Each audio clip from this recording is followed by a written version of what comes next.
The drama surrounding Shedeur Sanders didn't begin on the field. It started long before the snap, long before the pocket collapsed, long before he was left staring down a pass rush that seemed engineered to break him. It began with the decisions being made behind closed doors, the silent choices that shape a season long before anyone sees the consequences.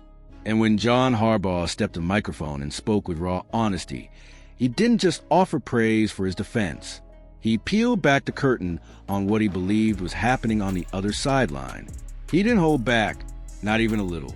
His voice carried that unmistakable tone of a coach who has seen enough football to know when something isn't right. He wasn't just talking about pressure. He was talking about accountability. And he was pointing that finger directly at Kevin Stefanski. Harbaugh described the pass rush as incredible, especially in the second half, and the numbers backed him up. Shedeur wasn't just pressured, he was hunted. Every drop back felt like a countdown to impact. Every play a desperate scramble for survival. Yet there was something in Harbaugh's tone that made it clear this wasn't normal. This wasn't the kind of pressure a quarterback faces because a defense is talented. This was the kind of pressure a quarterback faces when his own sidelines fail him. And Harbaugh knew it. Anyone watching closely knew it. Because even in the worst of it, even while being hit, chased, and tested, Shedeur kept fighting. And that only magnified the problem. A young quarterback is supposed to be protected, supported, coached with intention. But Shedeur wasn't getting that. He wasn't getting the adjustments, the schemes, or even the basic protection a franchise quarterback needs. Instead, he was being thrown into chaos with nothing but instinct and toughness to rely on. And when an NFL coach like Harbaugh essentially implies that the situation looks like sabotage, it forces a question that's been growing louder each week. Is Kevin Stefanski actually trying to develop Shedeur Sanders, or is he quietly shutting the door on him? A head coach's responsibility is clear. Protect your quarterback, especially a young one. You don't let him get hammered every game. You don't keep calling the same predictable plays. You don't watch him struggle under an avalanche of pressure and do nothing. But that's exactly what's been happening in Cleveland. Week after week, the play calling has been flat, the adjustments non-existent, the protection borderline reckless. When the backup on the other team comes in and looks like a spark while your starter looks like a survivor, the issue isn't the kid under center, it's the man on the headset. And when you look at the bigger picture, it becomes impossible to ignore. The Browns keep talking about developing Shedeur, but none of their actions reflect real development. They say the right things at the podium, but out on the field, the reality tells another story. A quarterback cannot grow standing on the sideline. He cannot learn when he's only put in during desperate moments. He cannot build confidence when everything around him is unstable. That isn't development. It's deterioration. It's the slow erosion of potential, the silent breaking of belief.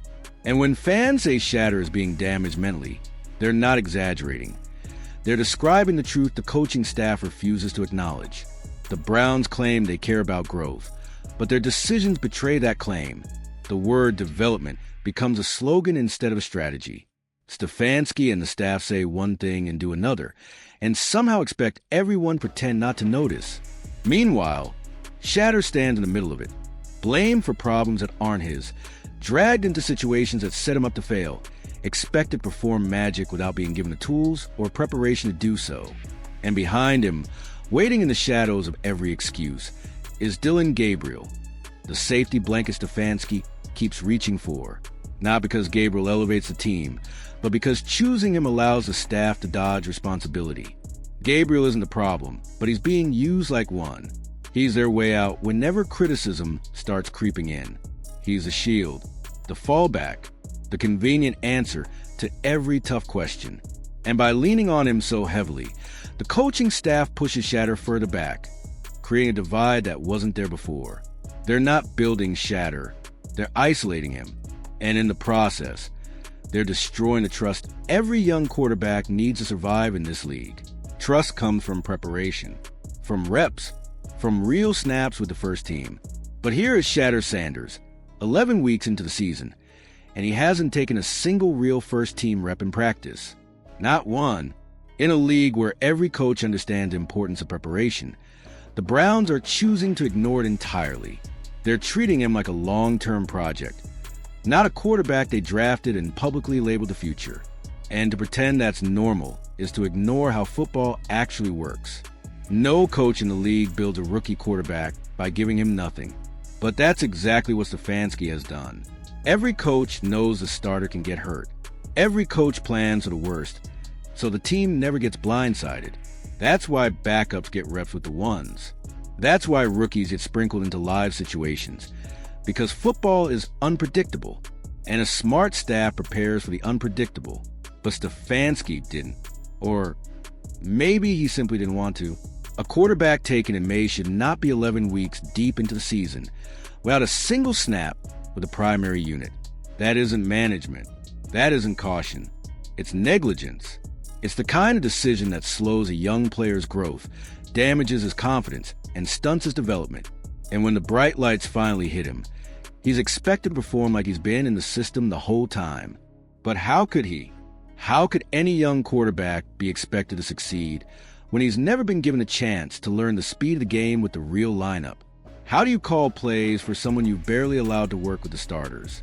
How do you know what rhythm he likes, what concepts he's most comfortable with, what his strengths are in live action?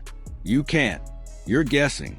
And when your guesses don't work, it's the rookie who takes the blame, not the coach who failed to prepare him, not the staff that let him sit in the shadows while preaching development.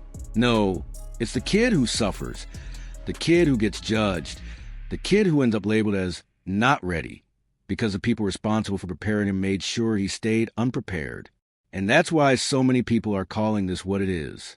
Not mismanagement, not poor planning, not a bad week, but sabotage. Sabotage through neglect. Sabotage through fear. Sabotage through a coach who appears more invested in proving he was right about his chosen quarterback than in building the one the organization invested in. When someone says Stefanski is going to ride this out even if it gets him fired, it doesn't sound wrong. It sounds exactly like what we're seeing. He made his choice. Gabriel is his guy. Shedeur? He's the afterthought, the insurance policy, the option Stefanski never wanted to explore. But football doesn't work that way. Quarterbacks aren't chess pieces you hide away until you feel safe. They need development. They need teaching. They need timing and chemistry. And when you throw a young quarterback into a game without ever preparing him, you're not setting him up to learn. You're setting him up to panic, to freeze, to look lost. And that isn't a reflection of his ability. It's a reflection of the environment around him. So when fans look at the situation and say Shedeur was put into a deer-in-headlights moment, they're right. But it wasn't because Shedeur wasn't ready. It was because he was never given a chance to get ready. The coaching staff designed that moment, whether on purpose or through incompetence, and then acted surprised when the outcome was predictable. A great coach lifts a young quarterback. A bad one weighs him down. But the most dangerous coach of all is the one who pretends to support development while quietly refusing to take the steps that make development possible. And that's what this entire situation feels like. A slow, quiet unraveling of a quarterback's growth because a man in charge isn't willing to invest in him. Every question, every hesitation, every moment of doubt surrounding Shedeur leads back to one place, a coaching decision. Shedeur Sanders was never the problem. The system around him was. And until the Browns fix that system or replace the people running it, their quarterback of the future will remain trapped in a present that refuses to let him grow. If you enjoyed this deep dive and want more sharp, honest breakdowns like this one, make sure you like, subscribe, and jump into the comments. What do you think? Is Stefanski mishandling Shedeur, or is this situation worse than anyone wants to admit?